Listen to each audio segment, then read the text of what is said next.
O capítulo 10 do IT Essentials fala-nos sobre sistemas operativos móveis, Linux e OS X. Vamos começar por ver a comparação entre sistema operativo móvel Android versus iOS. Então, logo para começar, a primeira característica que se distingue entre um e outro é o facto de estarmos a falar de um sistema operativo em código aberto, como é o caso do Android, em que o código é fornecido com o programa compilado, o que faz com que seja possível de ser alterado, melhorado, o que quer que seja. O código fechado, a fonte não é fornecido com o programa compilado, ou seja, o software é entregue da mesma forma que nós o recebemos, portanto, e não temos forma de o alterar. A responsabilidade é sempre da empresa que o produz. Então, a principal diferença entre o Android e o iOS é precisamente esse, é que o Android é código aberto e o iOS é código fechado. Portanto, a Apple faz o seu iOS e todas as funcionalidades que nós podemos tirar partido no iOS são aquelas que a Apple coloca à nossa disposição quando utilizamos um dispositivo com iOS. No caso do Android, dependendo de marca para marca, ele pode ter personalizações, e algumas marcas fazem grandes personalizações, como é o caso, por exemplo, da Samsung, que usa o Android e faz a sua, digamos que entre aspas, a sua própria versão do Android para estar otimizada para os seus dispositivos. E depois todas as outras marcas fazem a mesma coisa. E uma das grandes vantagens que existe no código aberto é precisamente essa que, como é código aberto, não se paga, portanto é gratuito, as empresas depois também não cobram por esse sistema operativo, porque uma parte do custo do equipamento é também o software que vem nele instalado. Então, o desenvolvimento de aplicações móveis é feito também em função do sistema operativo que os dispositivos têm. Isto é, hoje em dia os smartphones e os respectivos sistemas operativos móveis tornaram-se verdadeiras plataformas de software, porque nós temos cada vez mais softwares a serem feitos em versões muito reduzidas e com funcionalidades muito básicas para que possam ser utilizados em qualquer sítio, nomeadamente num smartphone, com toda a facilidade que esses equipamentos nos dão nos dias de hoje. Então, as aplicações são projetadas e desenvolvidas para execução nesses sistemas operativos.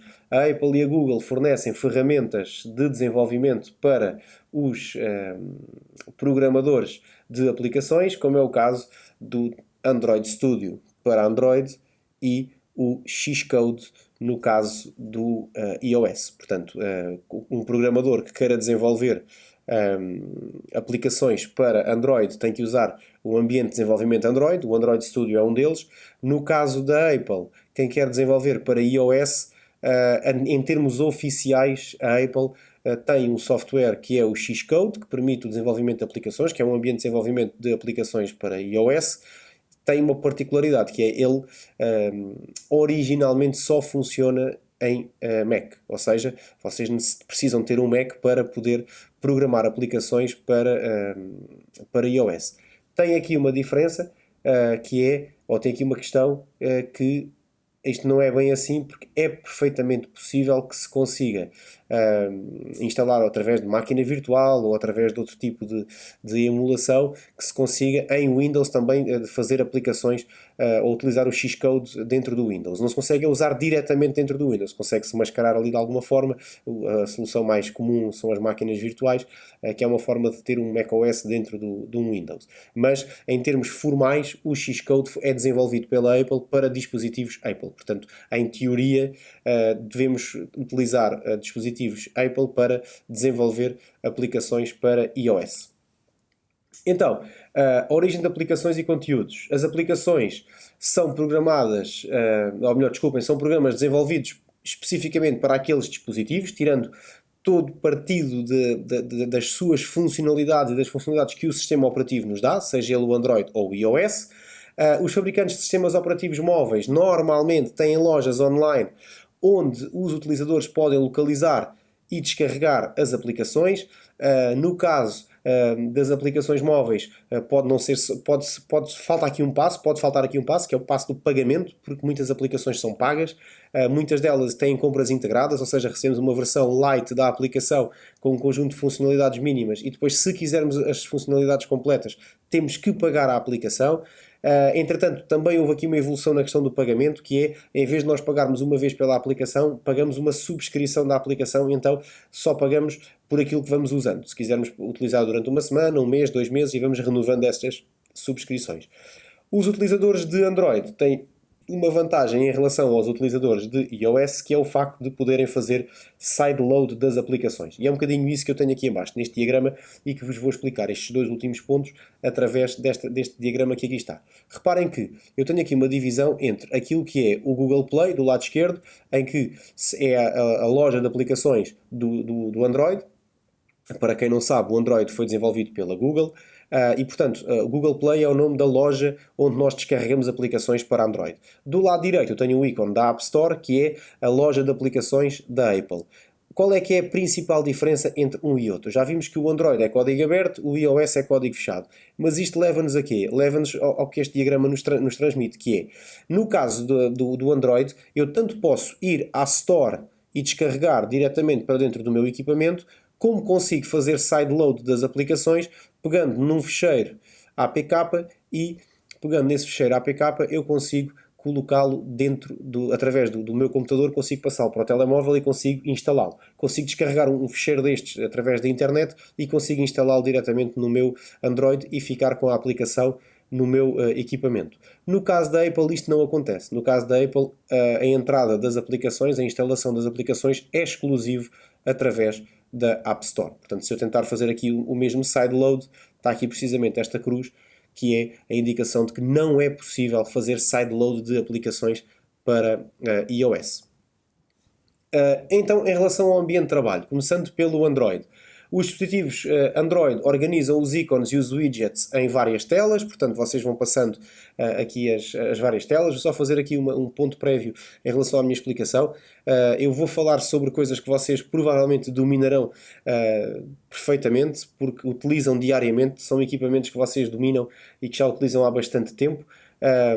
Portanto, não me vou alongar muito em grandes detalhes, porque estou a falar de algo que tenho a certeza absoluta que vocês dominarão, ou uma boa parte de vocês dominarão. Provavelmente pode haver alguém que não, mas a esmagadora maioria de pessoas dentro da vossa faixa etária domina estas tecnologias, seja em iOS, seja em Android. Portanto, vocês utilizarão smartphones, ou uma boa parte de vocês utilizará smartphones, e portanto saberá perfeitamente fazer isto. Ainda assim poderão descobrir aqui algumas coisas mais técnicas que desconhecerão, mas só para saberem que eu não me vou alongar muito, porque tenho noção que vocês já saberão aqui algumas coisas. Então, os ícones e os widgets variam de marca para marca, de versão para versão do Android. Habitualmente a tela inicial do Android tem ícones de navegação, que são aqueles ícones que nos permitem voltar atrás, mostrar aquela lista de aplicações que estão a correr, voltar ao nosso home screen, que é a tela principal do ambiente de trabalho.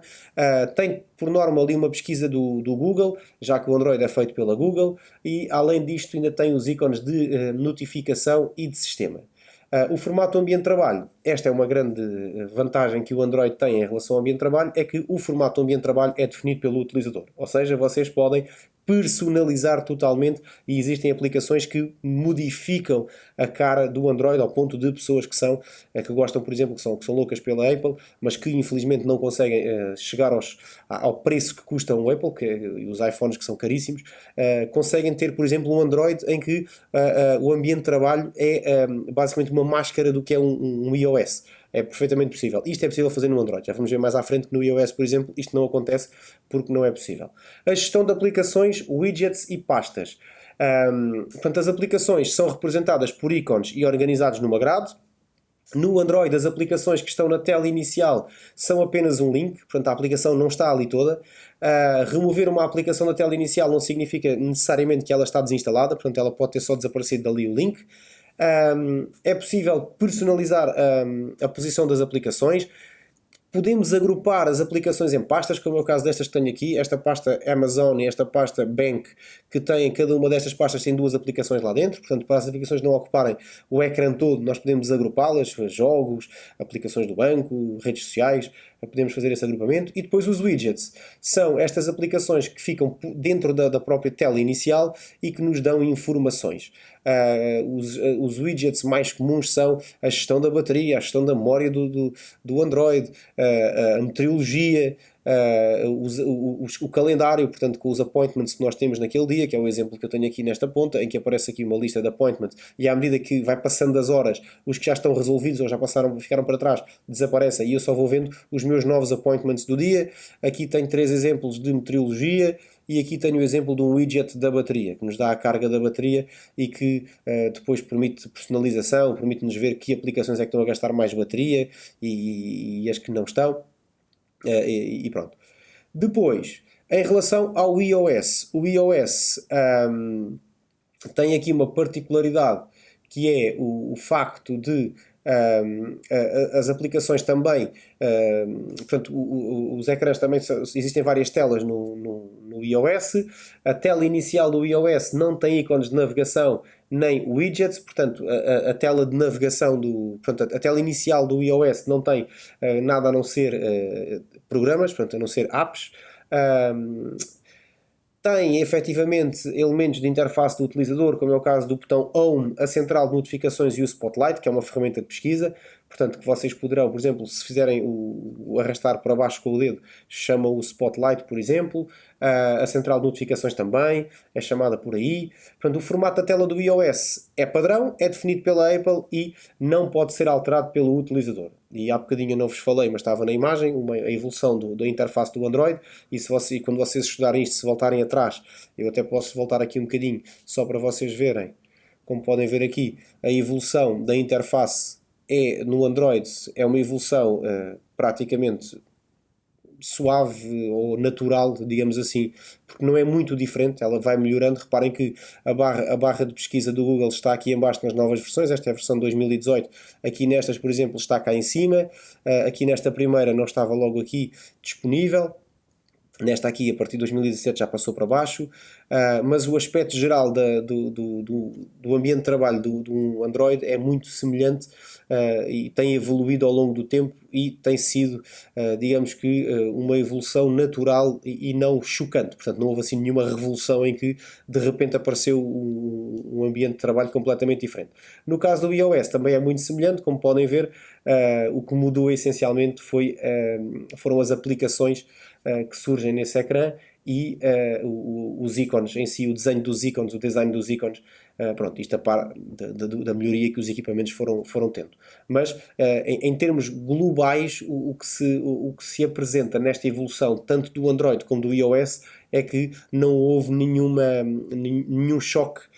Por exemplo, voltando um bocadinho aos sistemas operativos dos computadores, como houve, por exemplo, no caso do Windows 8, em que nós tivemos o Windows XP, tivemos o Windows Vista, tivemos o Windows 7, todos eles dentro da mesma linha, o próprio Windows 95, o Windows 98, o Millennium Edition, o Windows 2000, todos eles seguiam mais ou menos aquela linha do menu iniciar, e de repente no Windows 8 a Microsoft tentou inventar e fazer uma interface completamente diferente, e foi a confusão que foi, e depois teve que voltar atrás e acrescentar o menu iniciar. Aqui nos dispositivos móveis isso não aconteceu, portanto houve uma evolução natural do ambiente de trabalho, mas sem haver assim uma grande revolução que se pudesse considerar uma grande alteração, ok? Então, continuando, em relação à gestão de aplicações, as aplicações são apresentadas por ícones. Vocês neste slide têm ali um GIF que vai mexendo para vos falar aqui um bocadinho dos widgets, porque os widgets não aparecem na janela, portanto, na tela inicial do iPhone. Temos que andar uma tela para o lado e aí sim aparecem widgets relacionados com a meteorologia, bolsa, sei lá, agenda. Depois também é perfeitamente personalizável, nós temos que escolher quais são os widgets que queremos colocar lá. Nós não podemos personalizar o ecrã inicial do iOS, podemos sim personalizar os widgets, mas os widgets não estão no ecrã inicial do iOS, estão neste ecrã lateral. que é um ecrã que contém então estes widgets, e nós podemos acrescentar, remover, configurar esses widgets. Também podemos mudar a posição das aplicações, e tem uma grande diferença para o Android, que as aplicações, no caso do iOS, estão mesmo no ambiente de trabalho. Ou seja, se vocês desinstalarem, se pegarem numa aplicação e a removerem do ambiente de trabalho, vocês não só removem o atalho, como principalmente removem a aplicação toda. Ok? Então, continuando. Funcionalidades comuns nos dispositivos móveis. A calibração da tela e a orientação da tela. Portanto, os equipamentos móveis podem operar tanto em retrato como em paisagem. Não há... ou seja, não estão limitados apenas a um deles. Existe um sensor nestes equipamentos, nos smartphones, que se chama acelerómetro, e que faz com que ele detecta o movimento, principalmente detecta a posição em que o equipamento está, se está na vertical, se está na horizontal, e permite depois modificar a orientação da tela. Os programadores muitas vezes desenvolvem aplicações precisamente a pensar nisto, em que na horizontal conseguem ter ali uma amplitude maior de ecrã em termos de largura, e portanto conseguem gerar ali uma interface um bocadinho mais, com textos um bocadinho maiores. E depois, para além disto, funcionalidades que também são comuns a todos os dispositivos, independentemente do sistema operativo que utilizem, é a questão do ajuste do brilho. Portanto, o brilho do ecrã pode ser ajustado de forma manual ou de forma automática. Os equipamentos têm um sensor de luz que permite detectar a quantidade de luz que está no ambiente em que o equipamento está a ser usado. E o que acontece é, se tiver muita luz no ambiente, ele vai colocar mais brilho no ecrã.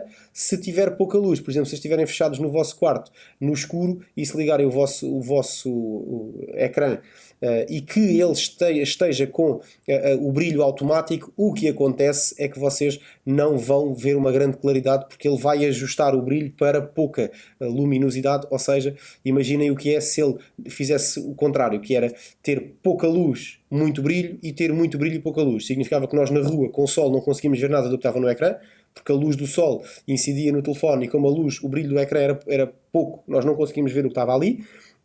E por outro lado, se fizéssemos o contrário, que era, se no escuro tivesse muito brilho, nós, por exemplo, à meia da noite, se quiséssemos ver as horas, acordávamos, ficávamos quase cegos com a luz que o equipamento pudesse emitir nos nossos olhos, que tinham acabado de abrir. Portanto, quanto mais luz exterior existir, o sensor de luz vai baixar o brilho, vai aumentar o brilho do ecrã. Quanto menos luz exterior existir, mais baixo vai ser o brilho do vosso ecrã. E se tiverem dúvidas, lembrem-se sempre da questão da noite, que se vocês estiverem no escuro, ele tem sempre um brilho mais reduzido. De qualquer das formas, isto também é perfeitamente personalizável. Depois, GPS. Os dispositivos móveis modernos incluem um receptor de GPS.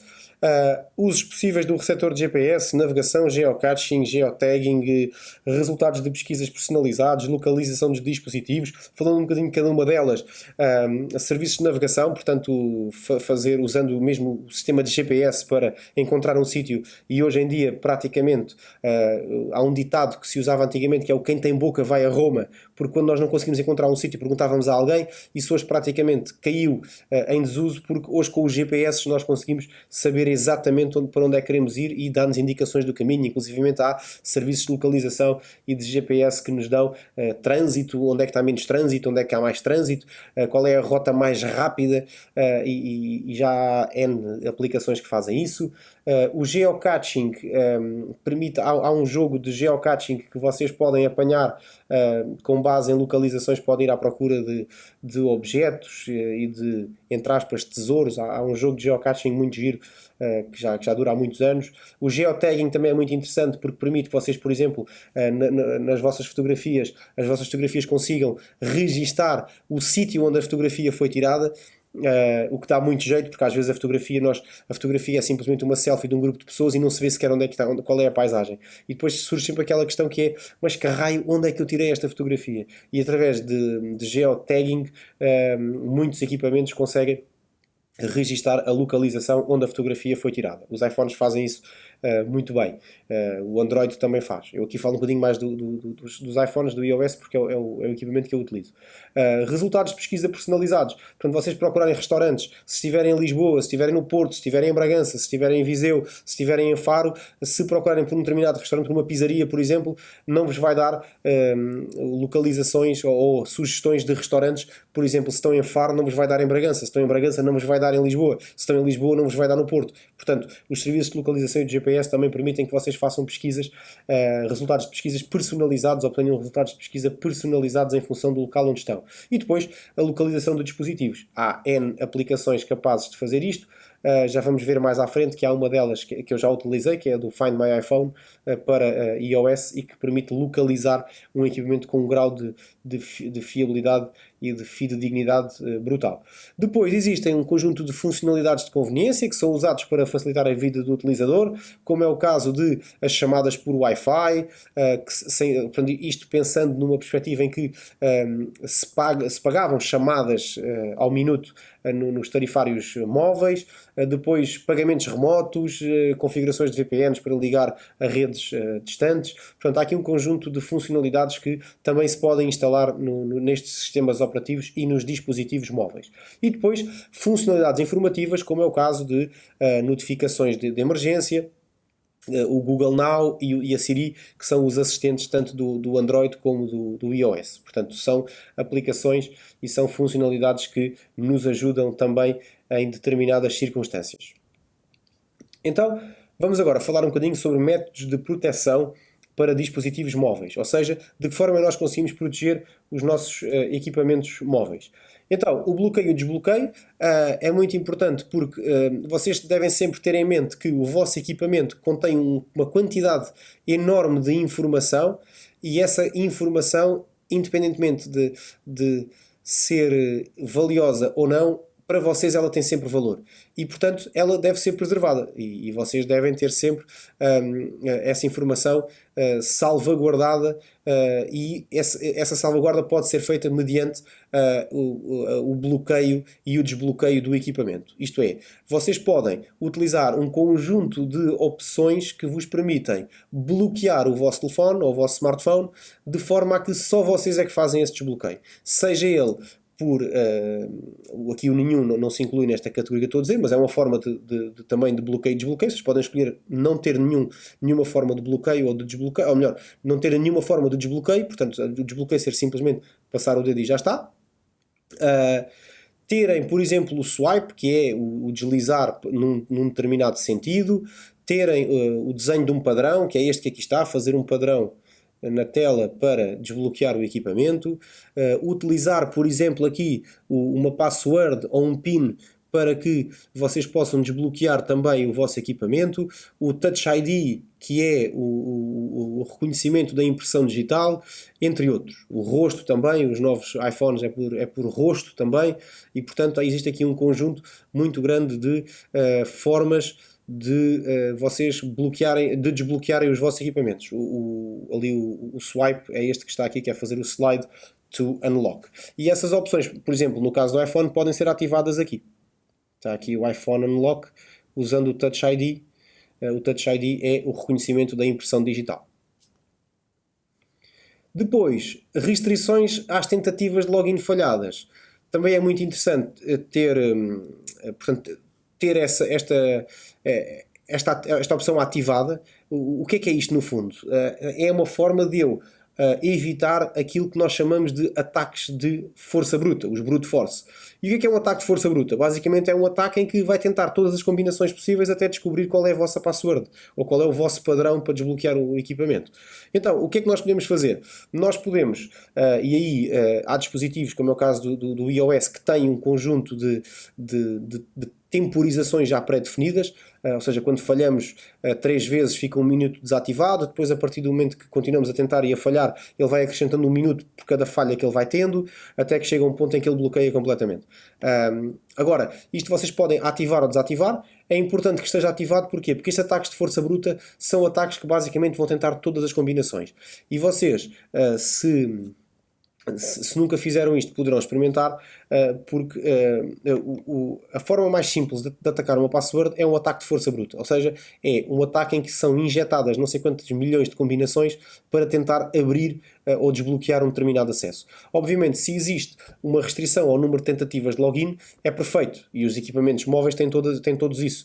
Em que, se houver um software que esteja a tentar desbloquear o meu telefone através do código, o que é que ele vai fazer? Vai começar a fazer tentativas, ao fim de 3 tentativas parou. E se ele continuar, vai acrescentando tempo de inatividade até que ele não consegue mesmo de todo conseguir ter acesso. Se nós não tivermos esta opção ativada, o que é que vai acontecer? Os ataques de força bruta vão acabar por conseguir encontrar a nossa combinação de padrão ou de password ou de passcode, que também existe, o que faz com que nós estejamos mais vulneráveis. E se vocês têm dúvidas em relação aos códigos que vocês utilizam, não os códigos de desbloqueio do telefone, mas as vossas próprias passwords, se vocês forem ao Google e escreverem Password Strength Analyzer, vocês vão encontrar N sites onde vocês podem inserir a vossa password e testar em quanto tempo um computador é capaz de encontrar a vossa password. E vão ficar assustados. Depois, diferentes tipos de dispositivos implementam políticas de restrição diferentes. Serviços em cloud para dispositivos móveis. Serviços em cloud são o quê?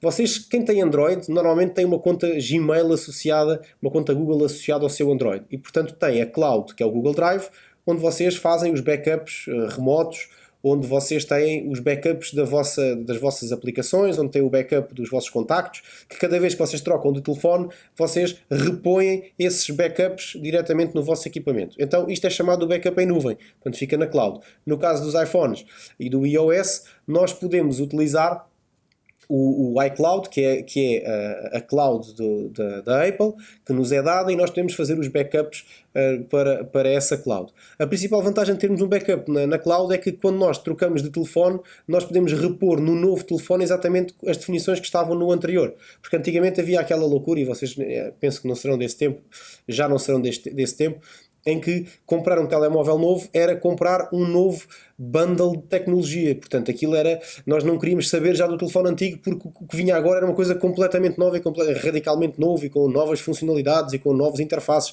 Hoje não, nós hoje compramos um telefone que é a evolução do que tínhamos antes. E, portanto, ter um telefone novo já não há aquela magia de agora vou personalizar isto e vou personalizar aquilo e pôr os meus contactos. Isso já não existe. Porquê? Porque eu pego num backup, até que se calhar para alguns de vocês, o que eu estou a dizer é um perfeito disparate, porque vocês já vivem neste mundo dos backups nas clouds e, portanto, para vocês o que vos faz sentido, se calhar, até é o que existe hoje, que é precisamente eu comprar um telefone novo, e o meu telefone novo é a evolução do telefone antigo, mas vou pô-lo com as definições do antigo precisamente para que o ecrã seja o mesmo e as aplicações sejam as mesmas e os contactos sejam os mesmos. Eu não tenho que me preocupar em chatear com isso, porque fico logo com as aplicações todas que eu uso instaladas. Essa é precisamente a questão do backup remoto e ter os backups na cloud. Depois, existem aplicações de localização também, que são muito importantes, que eu falei há pouco e vou falar agora. O Find My iPhone é uma aplicação que vem nativamente no iOS e que permite fazer uma coisa deste género: vocês localizarem o vosso equipamento no mapa e depois, quando clicam no vosso equipamento, têm estas 3 possibilidades: emitir um som. Por exemplo, se o telefone está perdido em casa, vocês não fazem a mínima ideia onde é que ele está, podem emitir um som, e ele emite um som no volume máximo do equipamento, independentemente de ele estar com som ou não estar, e depois conseguem encontrá-lo. Colocarem em Lost Mode é darem o telefone como perdido, portanto o telefone precisa de ligar ao vosso iTunes para poder ser desbloqueado, e o Erase iPhone basicamente é matar o iPhone. É possível trazer um iPhone morto por aqui de novo à vida, mas já é preciso, já não é com conhecimentos na ótica do utilizador que se consegue fazer isto. Já é preciso aqui um bocadinho mais de conhecimento. Mas pronto, aqui a questão do Lost Mode é interessante, porque se vocês usarem o Lost Mode e se quem ficou com o vosso telefone e não vos devolveu for alguém não muito dotado em termos de tecnologia, provavelmente não vai conseguir fazer nada com o vosso equipamento, porque ele vai estar trancado e bloqueado. Antivírus. Os antivírus são muito importantes também nos equipamentos móveis, precisamente porque da mesma forma que os computadores são vulneráveis a vírus, os dispositivos móveis também são vulneráveis a vírus. E existe aqui um conceito que é o conceito de sandbox. E o que é isto da sandbox? Então, vamos pensar no ambiente protegido. E o que é isto de um ambiente protegido? Um ambiente protegido é eu poder ter as aplicações a funcionarem de forma livre, que em caso de alguma delas provocar algum dano ou gerar algum código errado, ele fica circunscrito ao funcionamento da própria aplicação, não afetando o próprio equipamento. Ou seja, no fundo, é um bocadinho o que está aqui neste diagrama. Reparem, se eu não utilizar, portanto, se eu não utilizar este recurso da sandbox que o desenvolvimento de aplicações para estes equipamentos nos dão, o que acontece é isto. Eu tenho todos os meus dados do utilizador e tenho todos os recursos do meu sistema operativo. E a minha aplicação, se eu não trabalhar com este modo do sandbox, se eu não desenvolver aplicações no modo do sandbox, se esta aplicação gerar aqui algum código que possa causar algum dano, o que é que vai acontecer? Todos os meus dados podem ser afetados e todo o sistema, os recursos do sistema podem ser afetados. Agora reparem o conceito de sandbox. Sandbox basicamente é isto. As aplicações correm dentro do sistema operativo, mas correm num ambiente perfeitamente protegido, em que eles têm acesso apenas a uma parte dos dados do utilizador, aqueles que são estritamente necessários para a aplicação funcionar, e os recursos do sistema também são os estritamente necessários para que a aplicação funcione. Se alguma coisa correr mal, é basicamente este ambiente que fica afetado e no limite desinstala-se a aplicação e o equipamento fica sem qualquer tipo de problema. O conceito de sandbox é muito utilizado em informática. Quando eu vos mostrei a instalação do Windows, que foi feito dentro de uma máquina virtual, a virtualização é uma forma de fazer uma sandbox. Ou seja, imaginem, vocês estão a desenvolver aplicações, só que vocês estão a mexer com o núcleo do sistema operativo, por exemplo, ou estão a mexer com núcleo do sistema operativo, falando no Linux, por exemplo. Mas imaginem que vocês estão a mexer com funcionalidades que vocês têm dúvidas que possam comprometer o sistema operativo. Vocês não vão pôr em causa o vosso próprio computador e os vossos dados. O que é que vocês fazem? Criam uma máquina virtual, instalam o sistema operativo na máquina virtual e vão experimentar a vossa aplicação dentro da máquina virtual. Imaginem que a vossa aplicação rebenta com o sistema operativo. Perfeito. Foi a máquina virtual que foi ao ar, apaga-se aquela máquina virtual, cria-se outra, instala-se o sistema operativo, experimenta-se outra vez. Ok?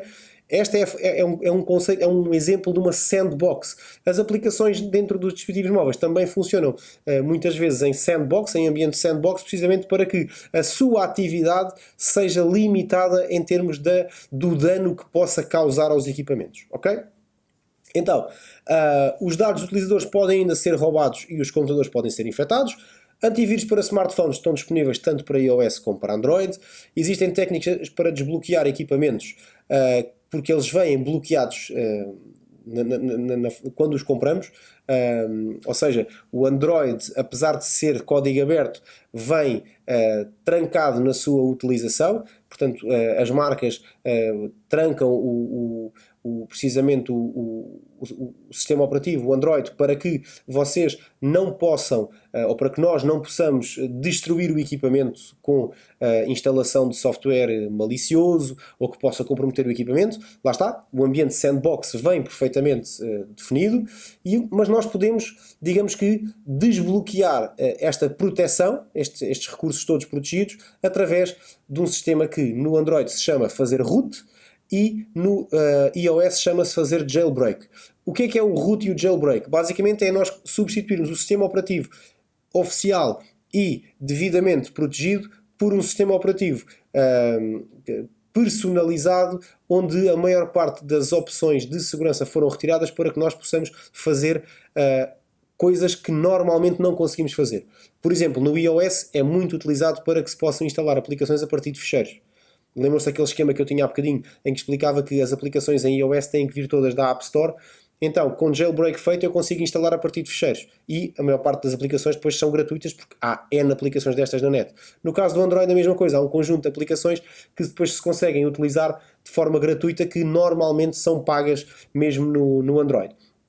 Então, o que vocês têm que saber é que a proteção da sandbox basicamente desaparece praticamente por completo quando vocês fazem root ou jailbreak a um equipamento destes, ok?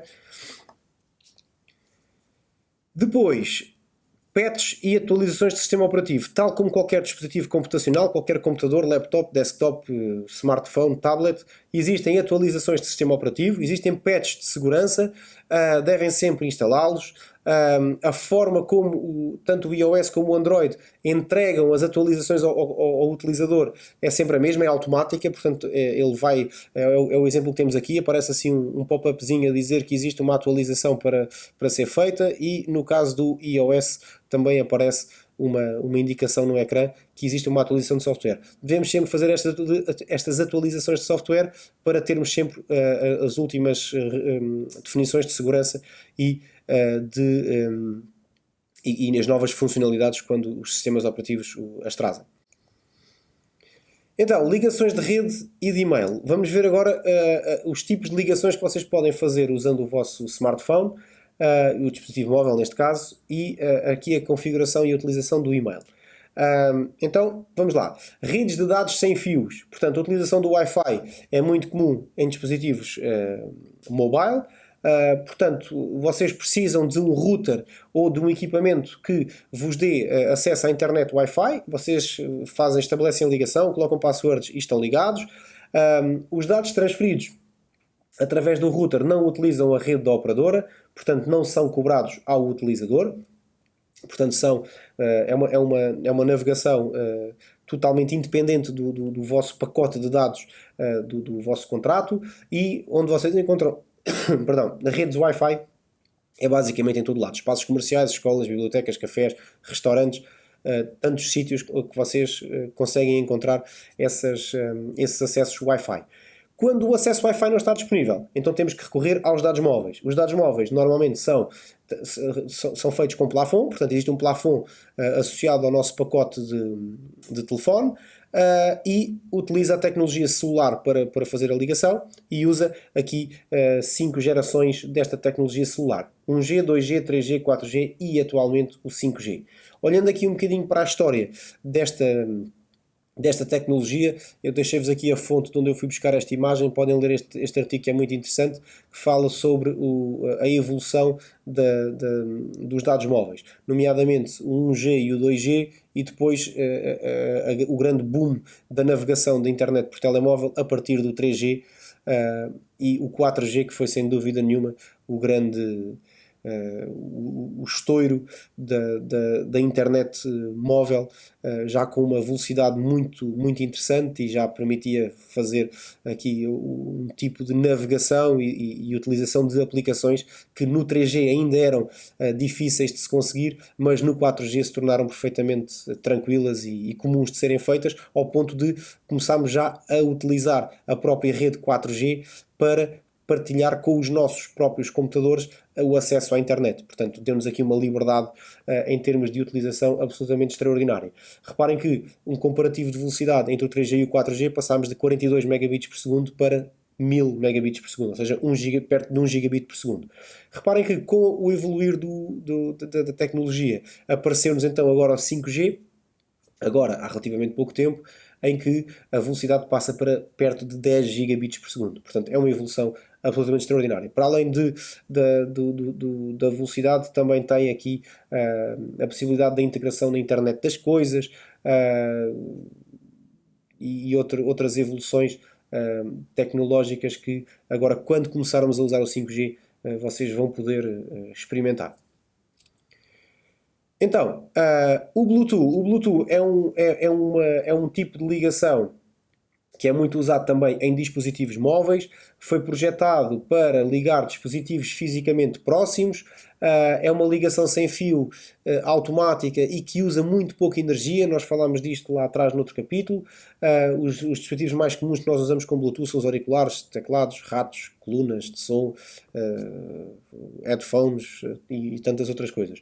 O emparelhamento é o termo usado para descrever a ligação entre dois dispositivos Bluetooth. O Bluetooth tem que estar ligado nos dois equipamentos. Um deles tem que estar em modo detetável e o outro vai à procura desse equipamento que está em modo detetável. Depois estabelece a ligação e, em alguns casos, por motivos de segurança, é solicitado um PIN para que se possa efetivar esse emparelhamento. Ok?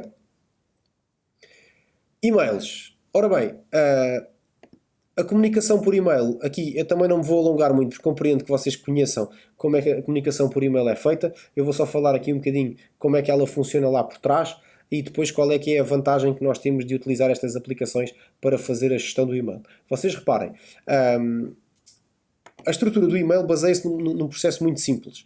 Existem servidores onde nós criamos contas. E essas contas que nós criamos dentro desses servidores são as nossas contas de e-mail.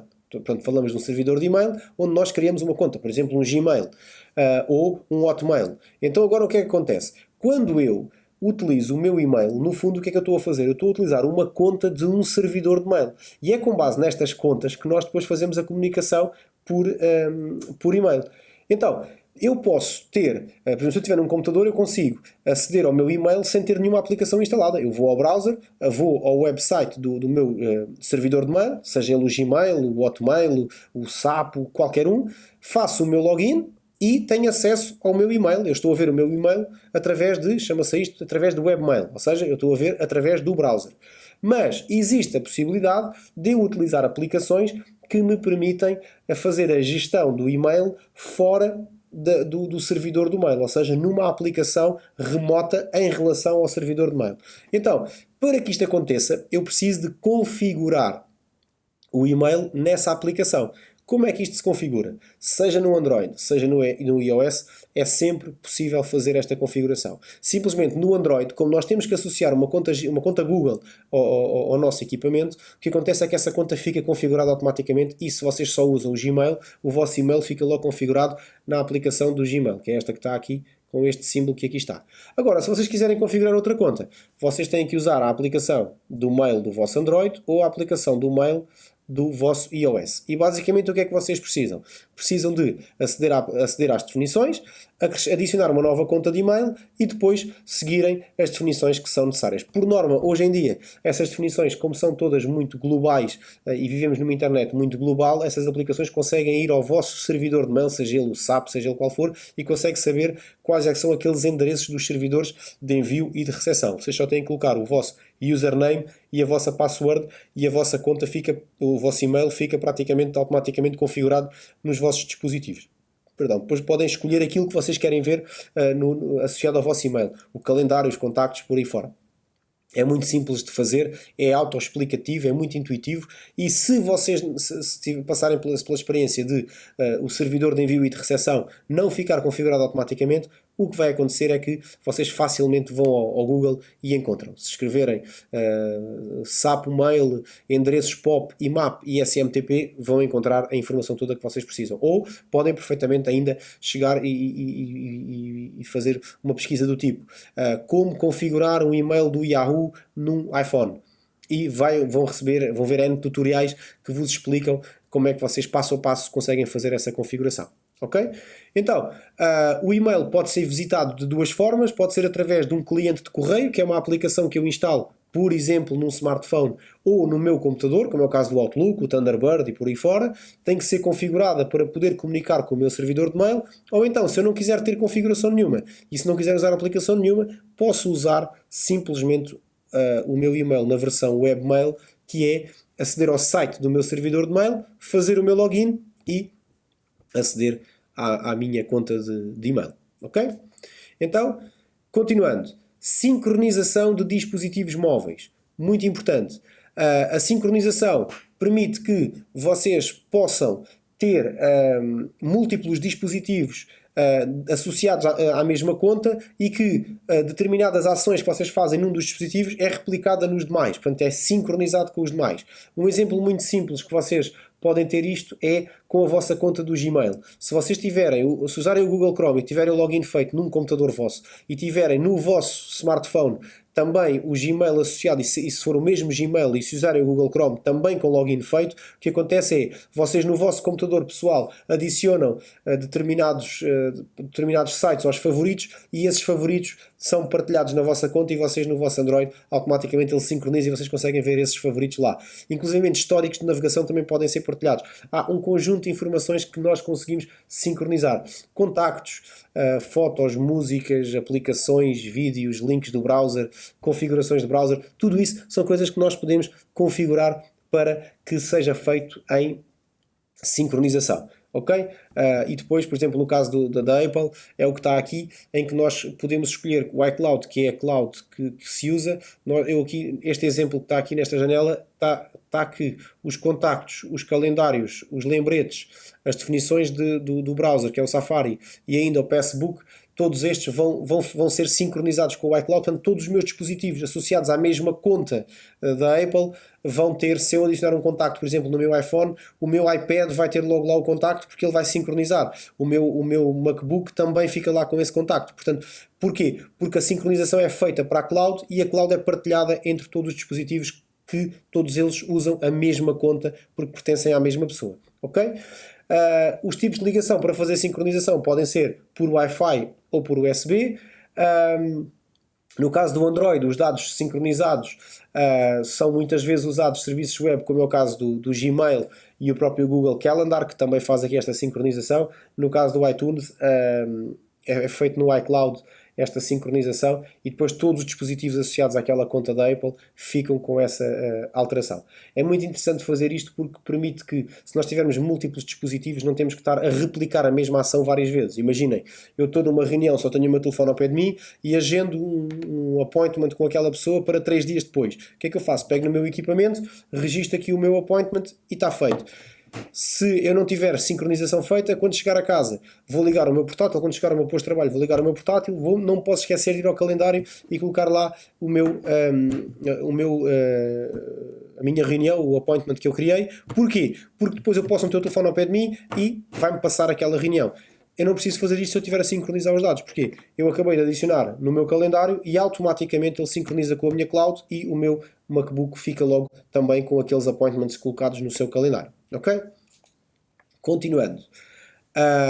Vamos agora falar sobre sistemas operativos Linux e OS X. Vamos falar então sobre sistemas operativos que são uma alternativa, ou que são alternativos ao Windows. Portanto, vocês provavelmente já devem ter ouvido falar nestes sistemas operativos, provavelmente já usaram algum, mas aquele que massificadamente já utilizaram foi o Windows, porque durante muitos anos estimava-se que 8 a 9 em cada 10 computadores usavam Windows. E, portanto, é claramente o sistema operativo mais utilizado no mundo. Por isso também a Microsoft é uma das empresas mais ricas do mundo e mais profícuas. Mas existem alternativas. E essas alternativas são precisamente o Linux e o macOS. Ambos derivam de um sistema operativo que é o Unix. O próprio nome Linux, o seu nome deriva da fusão entre a palavra Unix e o nome do seu fundador, portanto a pessoa que desenvolveu o Linux, chama-se Linus Torvalds, e pegando no nome Linus e juntando Linus com Unix dá Linux, que é precisamente o nome deste sistema operativo. Então, os dois sistemas operativos mantêm a maioria das características básicas da estrutura do Unix. Em termos gráficos, eu usei aqui o Ubuntu, que é talvez o mais user-friendly dos Linux, um dos mais, porque depois isto discutir qual é o melhor e qual é o mais amigo do utilizador, depois é um bocadinho discutir o sexo dos anjos, e não é aqui, e não vale a pena entrarmos por aí. Portanto, só vocês perceberem é que graficamente um Linux já não é aquilo que antigamente se dizia que era uma confusão, não se percebia nada do sistema operativo, que funcionava em modo consola. E o macOS, pronto, graficamente sempre foi muito completo, sempre foi muito interessante. E de facto é um sistema operativo também muito, muito bom e muito robusto. Tem uma grande vantagem, os macOS, que sempre foram muito fluidos por uma razão. A Apple sempre construiu o sistema operativo e a máquina para tirar o melhor partido possível do sistema operativo, e o sistema operativo para tirar o melhor partido possível da máquina. Portanto, a conjugação era sempre perfeita e é sempre perfeita e funciona sempre bem. Poucos erros, poucos engasgos, muito fluido, muito rápido. No Windows, isto muitas vezes a experiência não é a melhor. Porquê? Porque a Microsoft faz sistemas operativos, hoje já se lançou na indústria dos computadores também, nos computadores físicos, com os tablets Surface e com os Surface Laptops, que são muito bons e que já são perfeitamente equiparáveis ou até melhores que os macOS da Apple, mas durante muitos anos a Microsoft limitava-se a fazer o sistema operativo. Portanto, quem tinha computadores com requisitos de hardware para que o sistema operativo funcionasse na perfeição, era perfeito, tinha uma experiência com o Windows absolutamente extraordinária, tal como se tem com o macOS. Agora, já não era a mesma coisa quando tínhamos computadores mais lentos e mais limitados. O Windows era o mesmo, mas o computador não era. E aí não havia nada a fazer, A única solução era depois fazer upgrade à máquina porque a experiência não era melhor. Por isso é que há muita gente que nunca teve muito boas experiências com o Windows, precisamente porque nunca teve máquinas desenvolvidas o suficiente ou com recursos suficientes para ter uma boa experiência. No caso do macOS, este é o segredo dos Macs, é que é sempre a conjugação perfeita entre sistema operativo e hardware. Depois, no caso do Linux, o Linux é uma alternativa muito interessante, é um sistema operativo open source, portanto não se paga, é de código aberto. Vocês, o Ubuntu, por exemplo, se forem a ubuntu.com, podem descarregar o Ubuntu, podem instalar numa máquina virtual no vosso computador para experimentar, mas em termos gráficos, como vocês podem ver, eles são muito, muito, muito parecidos. Muito parecidos mesmo. São muito fáceis de utilizar, têm os mesmos conceitos das estruturas de criar pastas, mover ficheiros, arrastar com o rato, ter as aplicações com atalhos, tem tudo isso é tudo muito, muito, muito semelhante. Okay? Agora, o que eles têm em comum é que os dois derivam do mesmo sistema operativo, que era Unix. Então, da mesma forma que a própria Microsoft começou por ter sistemas operativos em modo de linha de comando, CLI, Command Line Interface, o Linux e o OS X também têm esse Command Line Interface. O que acontece aqui é que os comandos são ligeiramente diferentes porque eles vêm da sua gênese, que é o Unix. Então tenho aqui esta lista que mostra os comandos do Windows CLI, que é o MS-DOS, e a sua correspondência no comando de Unix, que é válido tanto para o Linux como para o OS X. Então, se vocês olharem, a partir aqui de um determinado momento, eu vou fazer aqui esta linha, em que estes comandos são comandos relativos a ficheiros e pastas, tirando este que aqui está, que é o agendador de tarefas, todos estes são comandos de rede. E como podem ver, existem os mesmos comandos tanto em MS-DOS, no caso Windows, como no Linux e no OS X. Depois, backup e recuperação. Da mesma forma que o Windows, tanto o Linux como o macOS também têm essa possibilidade. No caso do Linux, o Dejadup, que é uma aplicação para fazer backup, é muito simples e muito intuitiva de utilizar. No caso do macOS, os backups podem ser feitos através do Time Machine. Tanto o Dejadup como o Time Machine são aplicações muito, muito semelhantes, muito intuitivas e muito fáceis de utilizar. E que, a meu ver, por exemplo, é mais fácil fazer um backup através destas aplicações do que por vezes utilizarmos o próprio sistema de backups do Windows. Portanto, nem tudo é assim tão mau, no sentido em que muita gente diz que o Linux é muito confuso de utilizar, é muito difícil de utilizar, e nem tudo é assim tão mau. Há muitas aplicações, por exemplo, que eu acho mais fáceis de utilizar em Linux porque descomplicam um bocadinho. Portanto, como o Linux é feito em código aberto, é com o contributo de muitos programadores, muitos deles que já passaram por N versões do Windows e, portanto, basicamente o que é que fazem? Pegam naquelas aplicações e quando as reconstroem ou constroem semelhantes às do Windows, descomplicam e tornam... Há aplicações em Linux semelhantes às do Windows, mas que são muito mais simples de utilizar. Não é só vantagens, depois tem outras desvantagens. Vocês, se utilizarem e se experimentarem, vão percebê-las. Em relação aos utilitários de disco, também, tal como o Windows tem, tanto o Linux como o OS X também têm, para criar partições, para dividir partições, para alargar partições, para formatar discos, para verificação de defeitos na superfície do disco. Portanto, tanto um sistema operativo como outro, Linux ou OS X, todos eles têm ferramentas de gestão dos discos. Já vos tinha falado sobre isto e vou voltar a falar. É possível também conjugar, fazer multi-boot, portanto, ou dual boot com estes sistemas operativos, portanto, ter um Linux com o Windows ou o macOS com o Windows. O que é que acontece? Acontece que eles têm um gestor de arranque próprio.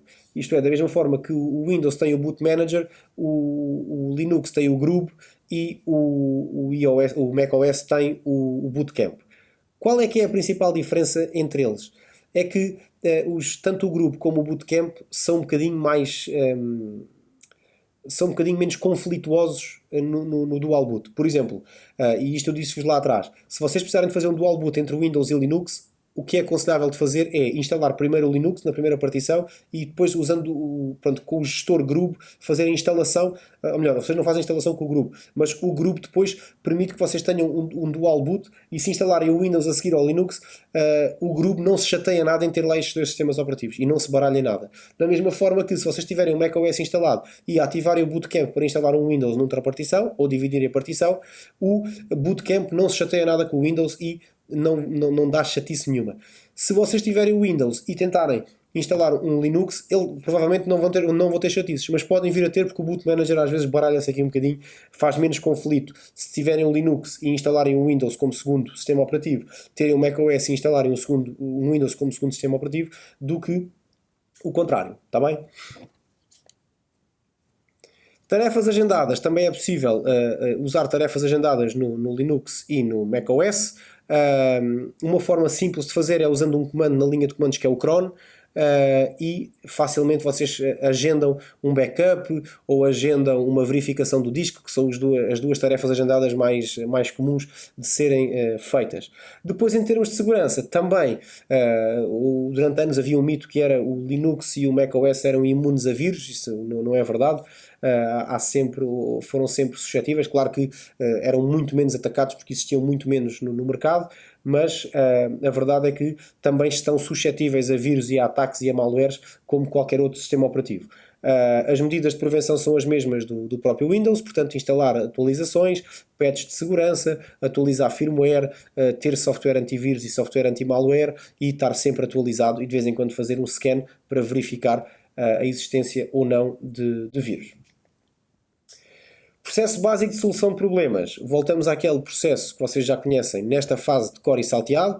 Portanto, falamos de identificar o problema, criar uma teoria de causas prováveis, testar a teoria para determinar a causa real do problema, estabelecer um plano de ação para resolver o problema e implementar a solução, verificar a total funcionalidade do sistema e implementar medidas preventivas caso seja necessário e ainda documentar as descobertas, ações e resultados. Então, não me vou alongar muito nisto, porque vocês já ouviram isto 2, 3, 4, 5 vezes e, portanto, já têm isto tudo na ponta da língua e na ponta dos dedos para fazer os exames. Problemas destes sistemas operativos, sejam eles dispositivos móveis, portanto Android e iOS, ou Linux e macOS, são os mesmos do Windows. A conjugação da rede com hardware, com a rede com software, software com hardware, toda essa mistura pode gerar problemas, porque o hardware deixou de funcionar, porque o software criou um bloqueio, porque o próprio sistema operativo não consegue ler um driver. Muitas vezes um reboot do sistema é a solução para corrigir um problema. Quando, por exemplo, num dispositivo móvel, num smartphone, por exemplo, quando um reboot não é solução, se calhar temos que partir para um reset, por exemplo. Quando uma redefinição padrão, ou seja, quando repor os dados de fábrica, ou melhor, desculpem, quando repor os dados no telefone, no equipamento, não é solução, se calhar temos que repor os dados de fábrica. E se calhar quando repomos os dados de fábrica e aí não há solução, aí se calhar é que estamos um bocadinho perdidos e temos que ir à procura, se calhar, de procurar exemplos de outras pessoas que já passaram pelo mesmo. No caso do Linux e o OS X, se o reboot não resolver, porque é um bocadinho à semelhança do Windows, aí se calhar temos que investigar um bocadinho mais para perceber o que é que se passa. E depois, configurações alteradas, atualizações de software, atualizações de drivers, tudo isso pode provocar problemas e pode ser necessário no limite a reinstalação do sistema operativo. Não é muito comum, mas em situação limite é o que se poderá fazer. Ok?